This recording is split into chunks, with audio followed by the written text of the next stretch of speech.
Buenas noches, bienvenidos a este programa de Ciudadanos para los Ciudadanos. Hoy vamos a platicar de dos grandes temas que están vinculados entre sí. Vamos a hablar de la transparencia y vamos a hablar de los diputados federales. Es importante para los ciudadanos que en este proceso electoral que está por comenzar, los diputados federales que se van a postular por parte de los distintos partidos políticos tengan muy claro que son representantes populares y que las funciones que tienen que desempeñar sean a favor no de los partidos políticos que representan, sino sean a favor de los ciudadanos que los eligieron en los distritos electorales bajo el cual fueron postulados. La Cámara de Diputados y la transparencia son dos elementos que necesariamente están vinculados. Un órgano legislativo que tenga transparencia no solamente en el gasto de los recursos públicos que se le destinan, sino sobre todo en el quehacer legislativo, es decir, que los ciudadanos conozcamos cuáles son las iniciativas de ley que formulan los partidos políticos a través de sus diputados, que conozcamos cuánto tardan los diputados en hacer viable una iniciativa de ley, en aprobarla, en denegarla, y cuánto es el tiempo que se requiere para que las leyes que están planteando los ciudadanos a través de la iniciativa preferente también sea un elemento que debamos estar evaluando. Nosotros como ciudadanos no nos hemos tomado el tiempo de conocerlo y exigirle que nos rinda cuentas y que además haga suyas las posturas y las posiciones que nosotros queremos lleven a cabo nuestros legisladores. Hoy estamos iniciando una nueva sección en la cual, a partir de este momento y hasta que culmine el proceso electoral, vamos a hablar de los temas que consideramos más relevantes para los ciudadanos y que los partidos políticos deben integrar como parte fundamental de sus plataformas electorales, que sean parte de la discusión durante las campañas, pero sobre todo que sean parte de la agenda legislativa que tienen que llevar a cabo en los próximos 3 años.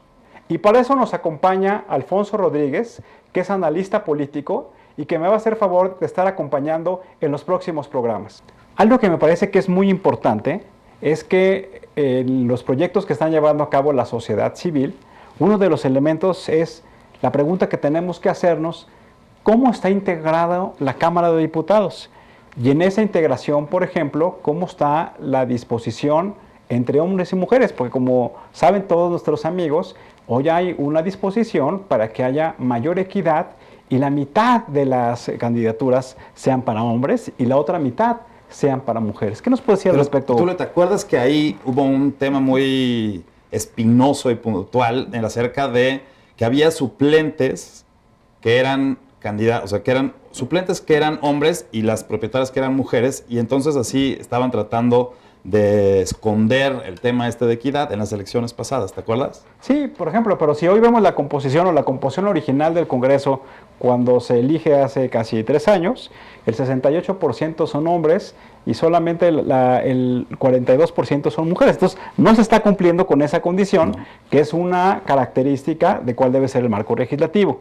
La otra, por ejemplo, hablamos de los candidatos chapulines y cómo están integrados los diputados. Si vemos hoy en el Congreso, lo que podemos observar es que el 68% de todos los que tienen hoy una curul en la Cámara de Diputados no tienen experiencia legislativa. Entonces, eso un poco nos habla de la importancia que tiene el trabajo legislativo, pues también de que hay una capacitación previa para estos legisladores. Sí, si nos vamos un poquito más para atrás, hoy tenemos 3 partidos políticos, que son los grandes partidos políticos que ya tienen mucho tiempo en la historia del país, y que son el PRI, el PAN y el PRD, que son los que tienen la mayoría de diputados. Hay un elemento técnico que deben conocer los ciudadanos que nos ven el día de hoy, que es lo que se refiere a las coaliciones legislativas. Correcto. Y las coaliciones legislativas o las coaliciones parlamentarias lo que son es cómo se alían los partidos dentro de los congresos para poder votar a favor o en contra de diferentes leyes. Es correcto. Hoy, además de las coaliciones, sabemos que los partidos políticos tienen una estructura muy sólida dentro de la Cámara de Diputados. ¿Qué quiere decir esto? Que los partidos políticos votan en bloque. O sea, los diputados votan en bloque.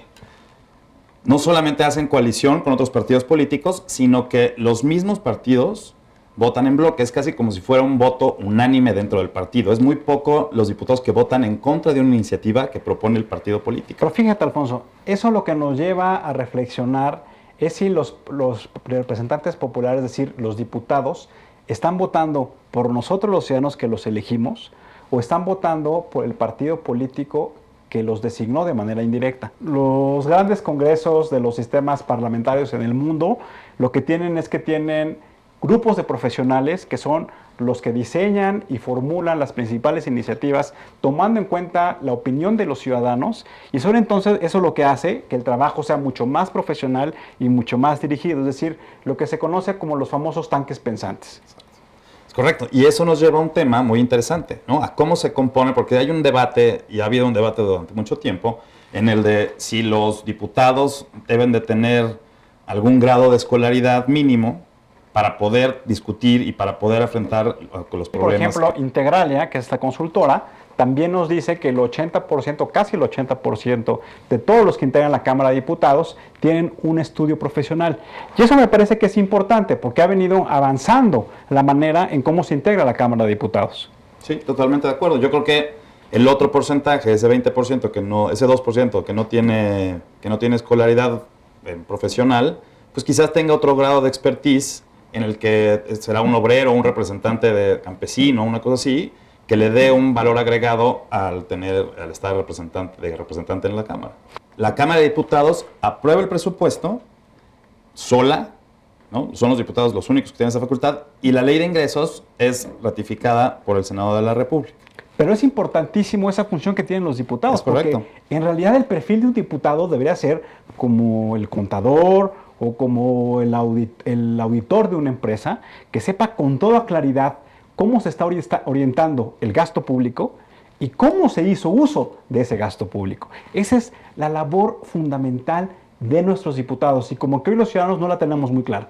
No, y además, Tulio, yo creo que tocas un punto importantísimo con el tema del presupuesto, porque de ahí parten todas las políticas públicas. Entonces, los diputados son responsables únicos de definir el gasto que va a tener un programa o una política pública del gobierno federal. Es decir, si lo viéramos así de manera integral, significa que el Poder Legislativo, a través de autorizar el gasto público, es el que le da el sentido a las políticas públicas. Y el gobierno federal, a través del Ejecutivo, es el responsable de instrumentar esas políticas públicas. Solamente del periodo legislativo actual, es decir, que inició en el 2012 y que está por concluir ahora en el 2015, solamente el 15% de las iniciativas de ley presentadas en este periodo fueron aprobadas. Sí, y de 2.700, 2.400 iniciativas que propusieron los partidos, que muchas de esas deben de ser desechadas, ¿no? El 35% dice el reporte desechadas, y el 50%, señores, está pendiente. ¿Qué quiere decir eso? Que el 50% del trabajo de los legisladores aún no se concluye.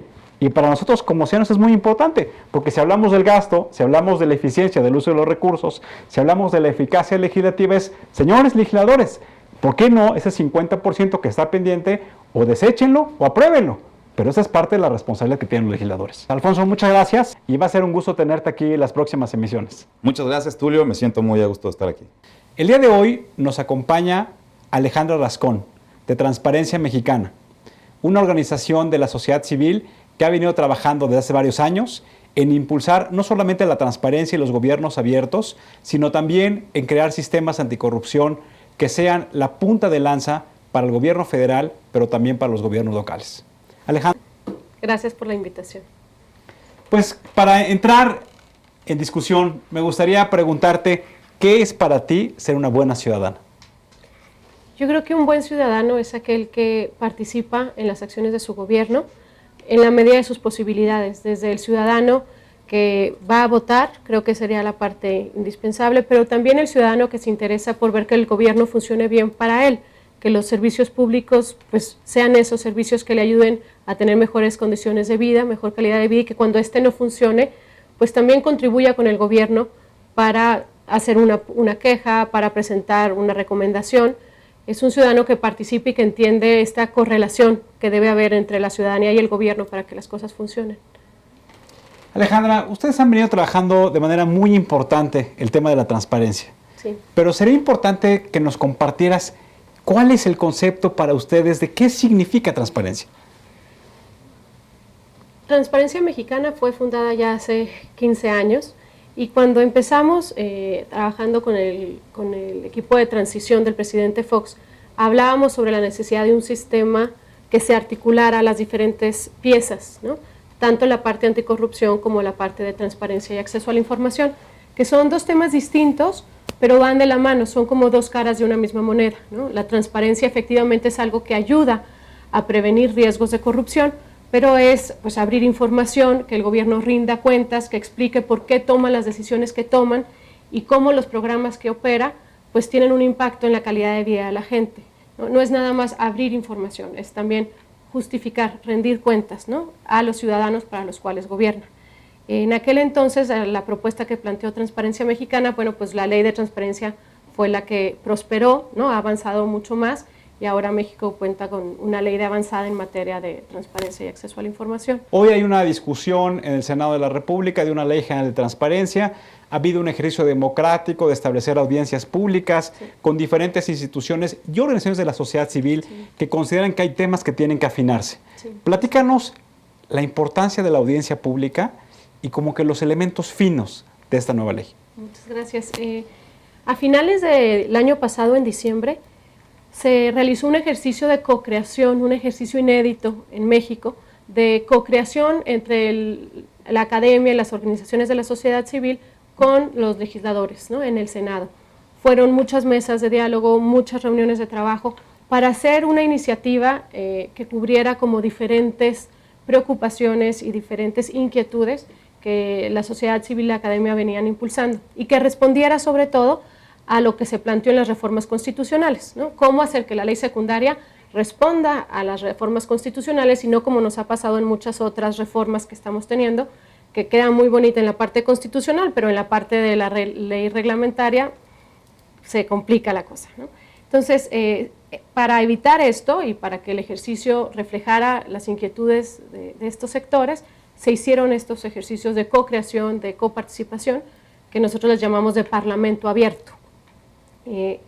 La cosa iba avanzando bien, se iban desarrollando, bueno, pues como incorporando las inquietudes, pero en el mes a finales de enero, febrero, empezaron como, se detuvieron las pláticas, ¿no? De pronto empezaron a aparecer cambios en la iniciativa y eso empezó a generar mucha incomodidad y mucha inquietud y mucho desconcierto de por qué estaban pasando estos cambios, ¿no? En el articulado, en la iniciativa que se estaba planteando. Las audiencias públicas que se realizaron el lunes y el martes tienen la virtud de haber reencauzado este diálogo, de haber reencauzado estos espacios para escuchar la voz de los diferentes actores. Había antes como reuniones de las que se murmuraban, ¿no? En lo oscurito, que si Consejería Jurídica estaba opinando, que si otros actores estaban proponiendo, y estas audiencias públicas tienen esa gran virtud, ¿no? Volver a poner de manera transparente las cartas sobre la mesa, que Consejería Jurídica abra su juego y plantee sus inquietudes, también lo haga así la sociedad civil, la academia, otros actores, organismos autónomos, el banco, la CNDH, fideicomisos públicos. Entonces, en un ejercicio pues, muy abierto, transmitido por el canal del Congreso, cualquiera que esté interesado puede escuchar las diferentes posiciones y obviamente el órgano legislador pues, es el Senado, ¿no? Las negociaciones se darán entre las bancadas, porque para eso los elegimos, ¿no? Correcto. Para que hicieran las leyes, pero habiendo escuchado la voz de los diferentes actores. Poco en los últimos años se ha venido avanzando en crear un sistema institucional para que los ciudadanos puedan tener acceso a información a través de solicitudes de información. Sí. ¿Por qué no les platicas a nuestros amigos la importancia que tiene para los ciudadanos que puedan formular solicitudes, pero lo más importante, que puedan ser respondidas con las características de lo que están pidiendo los ciudadanos? Claro que sí. Pues como sabemos, esto de la ley de transparencia empezó ya hace casi 15 años, pero se ha avanzado mucho en la apertura de información desde el gobierno. Creo que si vemos a 15 años atrás, sí es abismal la diferencia de la información pública disponible que había en aquel entonces con la que hay actualmente.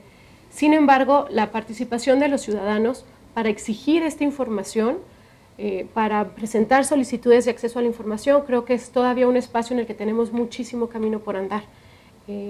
Por un lado han sido principalmente académicos, organizaciones de la sociedad civil, periodistas, quienes hacen uso de este derecho, pero el ciudadano en general pues no hace tanto acceso a estos espacios. Entonces, bueno, por un lado se está buscando que el gobierno tenga la información ahí proactivamente para evitar el tener que hacer una solicitud formal y empezar con todo un proceso, pero por otro lado también se mantiene este proceso y se facilitan los medios, se reducen los plazos en algunas cuestiones. Por ejemplo, se obliga, algo muy importante que en las audiencias públicas Transparencia Mexicana ha hecho énfasis, que los funcionarios públicos tienen que documentar las gestiones que realizan en sus actividades, que estén en el marco de sus atribuciones, para que cuando el ciudadano pida información no tengan una respuesta de inexistencia de la información, ¿no? Entonces, ahí había un artículo que estaba como en duda de qué tanto era obligado el servidor público a documentar su quehacer, y es uno de los puntos en los que se ha hecho énfasis, ¿no? Que se tenga que documentar para que entonces cuando se pida la información esté ahí. Alejandra, ¿qué significa gobierno abierto? Gobierno abierto es un concepto en construcción, ¿no? No hay una definición exacta ahorita de qué es gobierno abierto. Sin embargo, hay una diferencia fundamental entre gobierno abierto y transparencia. Mucha gente le suena a lo mismo, ¿no? Como sinónimo, pero mientras transparencia es abrir información y rendir cuentas, gobierno abierto es co-crear entre el gobierno y la ciudadanía soluciones para que el gobierno sea mejor. Entonces, sí se trata de un ejercicio, de un diálogo constructivo para abrir información o para facilitar el acceso a ciertos servicios, para que las cosas funcionen mejor, y el gobierno abierto tiene que traducirse en mejores condiciones para la gente, en mejor calidad de vida, en mejor ejercicio de los derechos. Un poco hay la discusión de cómo hacer uso eficiente de la información que se obtiene a través de los sistemas de transparencia. Porque muchas dicen, oye, pues ya pregunté cuáles fueron los recursos que se utilizaron para un programa público en específico. Y después, ¿qué sigue? O sea, ¿qué puedo hacer yo con esa información? ¿Qué puedo hacer yo como ciudadano para exigir que realmente el uso de esos recursos sea eficaz y se alcancen los resultados? Sí. ¿Qué está haciendo transparencia en ese sentido? Bueno, desde Gobierno Abierto, por ejemplo, hay un grupo de 8 organizaciones de la sociedad civil que estamos impulsando junto con el gobierno este programa, la Alianza por el Gobierno Abierto, y hay compromisos concretos, 26 compromisos concretos, en los que a través de una consulta pública y con especialistas se identifican estas necesidades, ¿no? en diferentes mesas temáticas que tienen que ver con temas de compras públicas, educación, salud, todos los que comentábamos, y se llegan a compromisos muy, muy concretos, es decir, bueno, por ejemplo, en tema de educación, tenemos acceso a la información, hay bases de datos sobre esto, pero el ciudadano que está aquí quiere acceder a una beca, y el poder acceder a una beca a lo mejor es muy confuso, la información está en diferentes espacios, a lo mejor necesitas conocer al director o tener un contacto que te diga cómo presentar tu solicitud. Gobierno abierto es que el ciudadano, la ciudadanía haga como contacto con el gobierno y le diga, tengo esta necesidad, ¿no? de acceder a estas becas que el gobierno ofrece. Entonces, ¿por qué no construimos una plataforma en la que se almacenen todas las bases de datos relacionadas con becas, no solamente de las universidades federales, sino también estatales, y entonces cualquier ciudadano puede entrar a esa base de datos, ver cuáles son las becas que se están ofertando y cuáles son los procedimientos para aplicar a ellas, ¿no? Eso es como se traduce. Entonces, Gobierno Abierto son 4 componentes básicos: sí, transparencia, acceso a la información y rendición de cuentas, participación ciudadana, con un apoyo muy fuerte en el uso de tecnologías, ¿no? Entonces, de esta manera estamos buscando traducir las bases de información, la información disponible y la participación ciudadana en mejorar las condiciones de vida de los ciudadanos. Platícanos qué significa el 3 de 3, cuáles son los objetivos y qué alcances están buscando. 3 de 3 es la invitación a que hagan públicas 3 declaraciones muy básicas. La declaración patrimonial. ¿Qué es la declaración patrimonial? La declaración en la que los servidores públicos manifiestan sus bienes muebles, inmuebles, sus adeudos, ¿no? Pero ahorita las declaraciones patrimoniales no son públicas. La ley les da la potestad de decidir si lo quieren hacer público o no. Entonces, lo que nosotros queremos es que todas las declaraciones patrimoniales sean públicas. ¿Para qué? para que podamos ver la evolución en el tiempo del patrimonio de un servidor público y así vemos si hay incrementos que no se pueden explicar. La segunda es declaraciones de interés. Eso en México todavía no está regulado, es uno de los puntos que se van a abordar con el Sistema Nacional Anticorrupción y lo que queremos en muchos otros países ya está regulado, ha avanzado muchísimo, o sea, tampoco estamos descubriendo el hilo negro. Y tener intereses no es un delito, ¿no? El problema es que cuando haya un conflicto de intereses entre tus intereses personales y los intereses públicos, tratándose de un servidor público, la decisión que tome el servidor público sea para beneficiar a la colectividad y no para ganar ventaja, ¿no?, de esa decisión.